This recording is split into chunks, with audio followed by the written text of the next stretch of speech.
آجا یک جای منبر میرفتم، چند تا شیوخ کویت هم آمدن نشستن اونجا. من برای که اونام حوصله‌شون سر نره، هر مثلا 10 دقیقه سوال می‌کردم، یه دقیقه هم عربیشو به اونا میگفتم. اینا خیلی کیف کردن این شیوخ کویتی. آمدن بیان بیرون، صاحب مجلس دم در گفت آقا یه هدیه زحمت کشیدید می‌خوام خدمتتون بدم. یه قرآنی به من داد. ما وقتی اونجا رفتیم نماز بود اولش.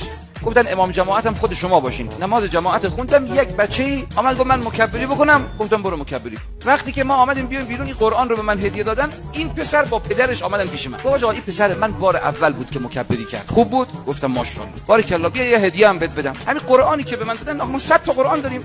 گفتم این قرآن خونده بشه لااقل میخواد قرآن کار کنه.